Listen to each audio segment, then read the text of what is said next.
really good show. It's a good today. show. I'm just sort of nervous because I feel like I'm not. Are you gonna Facebook or are you gonna do the show? I had to my Facebook Quick Facebook. This is a really good show.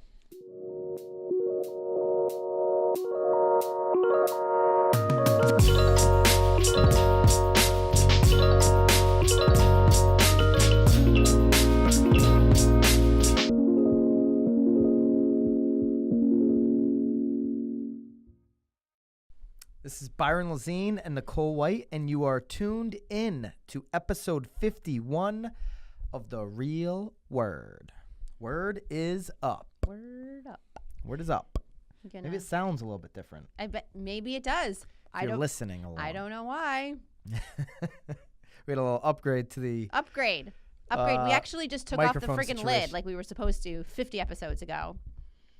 A little embarrassing moment we've here. been deep. Although now at least like I'm not. I feel like I was always like. Yeah. Now at least. I don't know. I think maybe it was windy the first 50 episodes. Now it's not windy in here. I don't know what this is all about, but we had it. We learned. It's fun though. Took us 50. We're adults now. We've grown up. Yeah. Hopefully the next 50 go over yeah, much we can smoother. See. We just keep shaving it down. Yeah. See where heads next. All right, we've got a really good show. I mean, this is You're excited about action packed. Yeah, all 4 topics really speak to me. Mm-hmm. So if you're new to the show, if you missed any of the first 50, go back and watch them all like over the holiday vacation, just like it's a Netflix series. Just pound them all out. Netflix series. I like it. Yeah. And the problem is that they'll see that Nicole is wearing the same outfit 2 weeks in a row. I think I've done it one other time. That's Ooh, okay. let me know when. It's a good. There you go. There was another time. I like that. There was another time that I wore the same outfit back to back. So if you're new to the show, the first topic is the main topic, and then we pick 3 topics that we say, is this a racket? Is this not a racket? Basically, is it full of shit or not? Is the essence of the rackets, right? Just the microphones. The microphones have really got me thrown for a loop for some reason. I don't know why. So, and this could be a racket, actually. All this stuff could be a racket. They're all This first one here kind of is a racket. Our main topic. We don't want them here. New York City locals talking about Amazon headquarter 2. So they have announced that Amazon is actually going to be splitting. They're going to be in Virginia, and they're also going to be in Long Island City, in New York, and I think that's the Bronx. I'm not really Queens. good with Queens. Oh, I'm sorry. Okay. You're right. It is the Queens. the 7 boroughs. Yeah, I'm Borough to not. borough. For being so close to the city, I'm not very good at it. But That's okay. so there's this interesting article about the fact that the Long Island City folk do not want them there. Listen to this. We locals don't want them here. John Casella, a Long Island City native and broker at Crest Haven Realty, told Inman, I hope they at least offer benefits and health insurance to workers. Like, dude, what are you, Mother Teresa, dude? Yeah. Like, you know what you should be thankful for? John from Long Island City, who's also a broker. Like, dude, honestly, John, you should think about what you said and be ashamed, because you're lucky that you have jobs. Well, you have jobs in abundance where you live that you can just say, well, especially as a F broker, off Amazon as a broker for now your you're market. getting to help. That's ridiculous. Well, to me. I think. So if you keep reading it, he does go on. John, I love you. We love you, John. I would love you. He goes on to say about their infrastructure. So I feel like it's sort of like, remember we've always talked about the shit sandwich. Like I feel, although it wasn't a positive, like I feel like he was at least trying to sound like he was working for the new employees. Like I hope you get that was probably to win them over to then like help them buy a house. I hope you but get then benefits. in the middle, I think he really you suck. talks about like. No, I just think it's egregious to like be doing real estate in a marketplace and say, I want less jobs here. Like, John, come here to the Connecticut shoreline where a job is a rare thing. Yeah. Like a new job is super rare out here for just to be popping up, let alone headquarter 2. We're talking, and they're going to split up the jobs. 50,000 new Amazon employees. So you're going to get 25,000 employees and you're poo-pooing that? That's insanity to me. I agree. I mean, again, I can understand it if you think that your infrastructure is weak. It sounds like he's really worried about the subway system because they use the New York City Transit. But yeah, I mean, I feel like I would never want my name quoted in any sort of development or positive. I mean, it could spur like redevelopment of a corner of your town that may need it. I mean, I think it's all just really good. It's really not in good our rackets, stuff. but this is a total racket to me. I'm totally punting John's response. Like, I get it. The traffic's going to increase. But here's the thing. if you want the upside of a New York City or New York City area marketplace, that's what you deal with. You sign up for that. We're over here on the Connecticut shoreline. We can't really bitch and complain about lack of jobs. Right. We signed up for this. We totally There are did. no jobs here. The town that we live in is 20,000 people. Like, okay, we signed up for that. Right. If we want 20,000 in a neighborhood, then we better move to New York City Right. and put our big boy and big girl Ooh, pants yeah, on they're and deal with the bringing in traffic. they're bringing in our whole town. They're bringing in their whole town into this. They're new more than our town. They are bringing in and giving them jobs. People that are going to fill up restaurants. It's to me a place, and I think most of the country would agree with me. I'm not beating you up, John. You know what I'm would sure be you're fun? a good Though guy. it'd be fun to Maybe see you got Virginia's misquoted. rebuttal. Like Virginia should be like, "We'll take you." Right, know? we'll take the whole That'll thing. Be fun. That'll be right? a fun little rebuttal. We'll give them our microphones. They'll love them. So good segue into our racket round. All Ready? right, because I think that was a total racket. So, but racket number one here.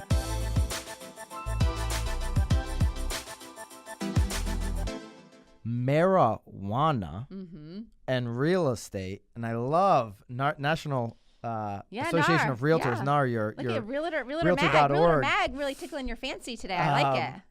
Absolutely, a budding issue. I like what you did there with the headline. So, although I feel like it's super misleading. The whole thing's misleading. If you really read the article, it's really just talking about needing to know. We have a little screenshot. Suave, I want you to put up the screenshot over us. It's got a bunch of the key facts that Nicole found, and one of them is 1 to 2% of residential respondents where marijuana is legal for medical or for medical and recreational use were aware of their MLS containing a specific marijuana field. So like a place like Colorado where it's legal, only 1 to 2% of people. But here's what's throwing me off. NAR's reporting this, but like NAR, a lot of the people that are selling these marijuana, buildings that would be good for a grow room, those are commercial brokers. They may or may not be a member of NAR. Well, right. So why would these residential agents know about the fields if they're not dealing any commercial real estate? Well, I guess I'm a little. I this guess is all commercial. To I me. don't really. So I don't even like that fact. Like I would just skip that fact because I feel like there's so many other facts. Because that's just a weird fact. I'd also like to. I feel like if it was really an important field, they'd probably asterisk it, and you wouldn't even be able to submit your listing until you answered it. But 100%. So which factoids did you? Well, I don't really know. like, So there Nicole? were some of them there that were like it was talking about like does it help property value? Because they're calling it is it a budding issue? Well, they're saying it is a budding issue, and I'm not so certain that it is a budding issue. They're talking about property values going up in the states that have legalization. It's talking about property values actually going down around dispensaries. But talking again, about property values going down a little bit around the dispensaries. But I think it also, but it says have here. you? I mean, most of the dispensary. We've driven by a dispensary once, and it was sort of like. They're putting them in wouldn't wanna areas live there, that even if it was. That's like, my point. I don't think they're putting them in areas that is like really gonna have much upside for. Right. There's now homeowner association rules and regulations. I mean, of course. I mean, if you can't smoke cigarettes in a public spot, you can't smoke marijuana, right? In my opinion, I think it's misleading. I feel like they always have their misleading things, but it made us read it because I don't know that it's a budding issue. I just think it's new things that they now need to implement into their everyday.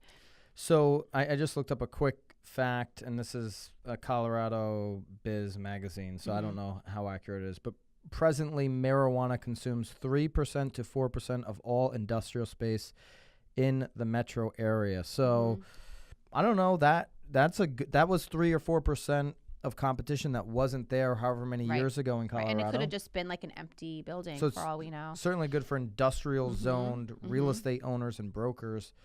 I haven't, outside of, what did you say, a couple property values? I haven't heard of much of a... Yeah, it said 12 to 14% saw a decrease negative in impact residential anywhere. property values near dispensaries.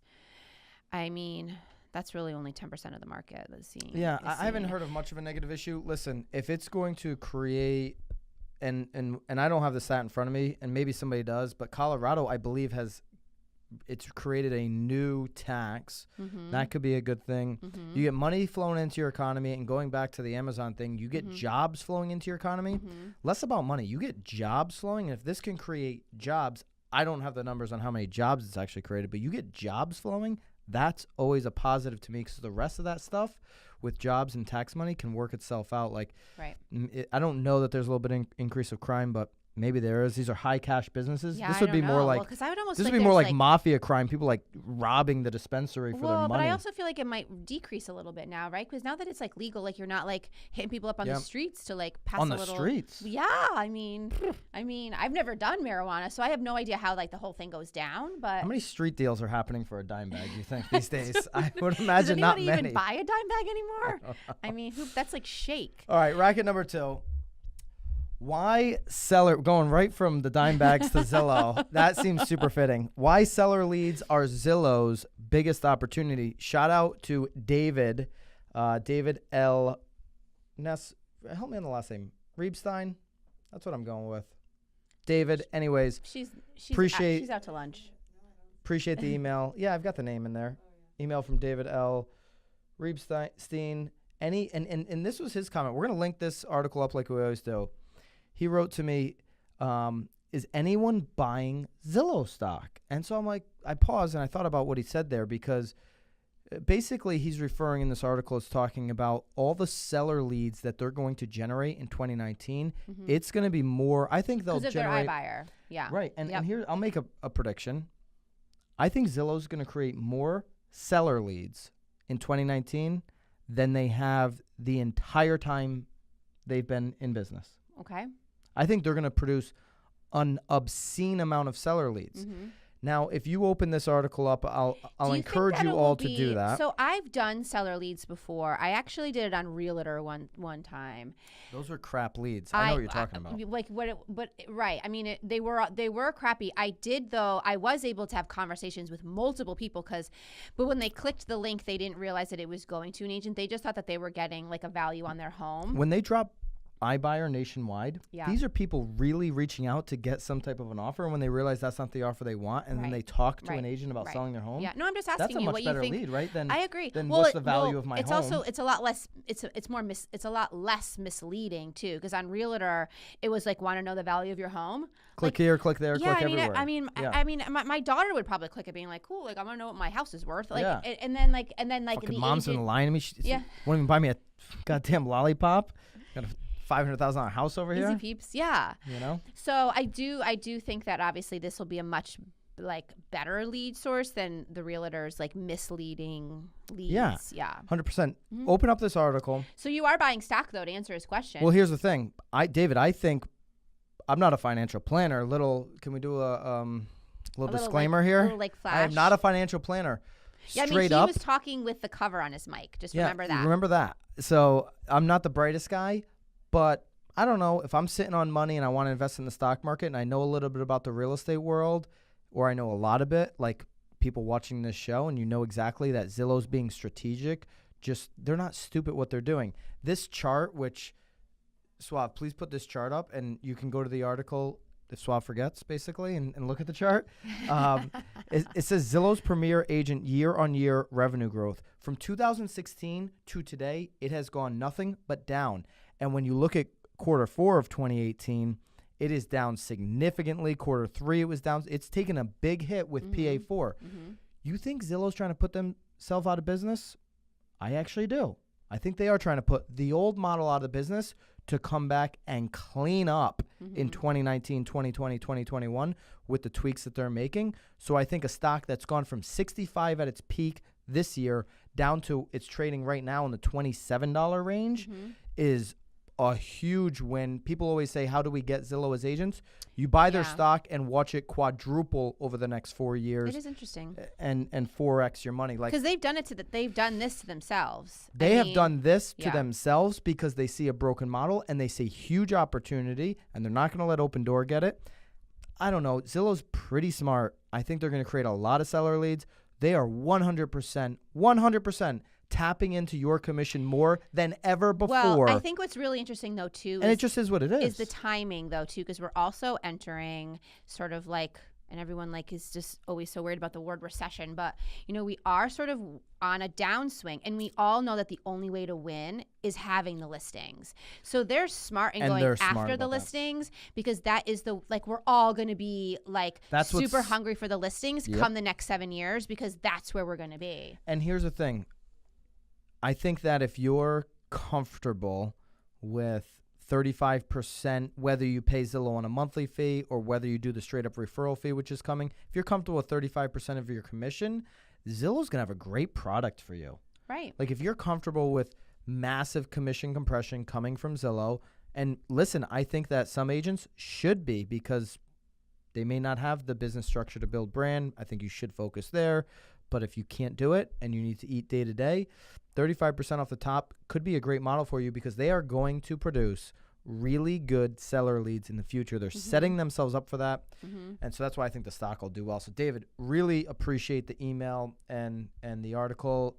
By the way, before we go to racket number 3, anybody wants to send in, whether it's through the comments or articles or email, however you want to do it, we're always happy to take that. We'll talk about it on the show. So shout out to you, David. Let's make sure we link up. Actually, David, I didn't have your social stuff. I had his website, but maybe we'll figure it out. We'll figure it out. We got maybe. some time. I'm not making that promise. All right. Racket number 3. Worst holiday mistake, taking your listings off the market. Is this a racket, yes or no? I actually take, like, I'm not understanding the question. So is it a racket to take it off the market? Should you take your listings off the market? I do think that it is in the holiday. I think it's a complete racket to take your house off during the holidays, unless there's some real reason why, like you're having family for like 3 weeks and you're gonna be turning down showings. Take the flipping thing off the market. But no, I think that if you want to sell and you need to sell, why would you not expose yourself to the open market for, so in our market, it's a little bit different. I mean, there's a couple things here. We're up against cold weather. We're up against snow during the holidays. I mean, there's so many things that are, so we're potentially looking at almost like a 60-day, and I hate to say holiday market. It's just the winter market. Here's a couple things. But I would not take it off during the holiday. I mean, back when, like, I don't know, 4 or 5 years ago, Zillow, you could literally take a house off the market and MLS and Zillow, and you could refresh days on market back to 0. Right. Now you can't do that. Right. Zillow will keep track of everything. Right. If you're in a fast-moving market, say you're in Boston, and I'm not getting that much activity right now, and I'm leading into holiday season, and buyers are paying attention to days on market very closely because they're all very short. So you would be now the outlier by having high days on market. Maybe that's a strategy to take off. But if you're here in Connecticut where everybody has high days on market, like everybody does, it makes no sense to do it. And I think we talked about it last week. I mean, we have some communities where like you're looking at a 3-year day on market. Right. Like the longer you're on, the better you're going to have a chance of at least getting a buyer. Yeah, absolutely. I think if you really want to sell, why bother taking it off? You never know when someone's coming. I've put offers in on homes on New Year's Eve. Yeah. There's buyers, if they need to, and you want to be the one, because if there's less inventory, they're going to have to make a decision based on what is being provided to them. The subcaption, whatever you call it, buyers are increasingly taking advantage of holiday slowdown to place serious offers. Love it. There are serious buyers out there, and everybody has this. Here's what it comes down to. Sellers. I'm speaking to the sellers now and the listing agents. Here's what it comes down to. Are you working with, or are you a real seller? Do you really want to sell your house? Right. Or are you just wasting everyone's time, testing the market, playing bullshit, right? Like, if you want to sell, then you're going to have an opportunity to sell in December and January if you're priced accordingly to the market. You're going to have a lot less competition because everybody's got in their heads right now, let me take it off, or let me just be lazy. I don't want to show the house. Or buyers also think that they're going to be getting a deal this time of year. So I feel like, you know what, as long as they're putting like pen to paper and they're that invested in it, I'm certain we could find a number that everyone's going to be happy with. And you might have to negotiate up. Well, you're obviously going to have to negotiate up probably this time of year. But again, I think buyers also think that they can get a deal this time of year because it's sort of like the off. And I think it's your personal situation too. Like, okay, you've come this far. Now the kids are, if you have kids or something, maybe halfway through the school year, maybe you're like, you know what, it's just better for our lifestyle to come back on mid-January, end of January, time this thing, more in line with the spring, move in the spring/summer. We're not switching but then there's schools. then you have tons of competition though. I understand. I'm just saying maybe someone makes a decision on a lifestyle and they say, this is why I'm doing it. There has to be a reason. The thing that frustrates the market and brokers and everybody off and buyer agents, fires them up, is when people are just coming off the market with no reason whatsoever, right? And they've just got no plan or no strategy. they're typically the sellers that overprice the crap out of their listings and Right. Or are agents just that hoping aren't for a really lottery ticket. navigating them in the right direction, though, either. 100%. Yeah. Right. And it could be just as much the agent. 100%. Most of the time, it is the agent's fault. Yeah. I mean, it is case to case, but I wouldn't. I mean, if you want to sell and you're eager to sell and your goal for 2019 is to move, like, now's the time. Keep it on. I think you're 100% right. It's a racket to take your house off the market through the holidays. If you're committed to selling, you know where you're going, and you want to get it done. I think most houses are kind of like look pretty during the holidays, though, too. Yeah, I'm sure they do. All right. Do you decorate? No. Okay. Deal? I do. All right. Well, speaking of the holidays, Enjoy your we'll wish Thanksgiving, everybody. everybody. Absolutely. Happy Thanksgiving. Super grateful for you guys for the show. I know we went through that kind of last week with episode 50, how grateful we are. But we really do appreciate all you guys reaching out and engaging. And certainly drop us some comments and some likes on this one if you could, please. All right. Keep it real. Have a safe holiday. Bye, guys.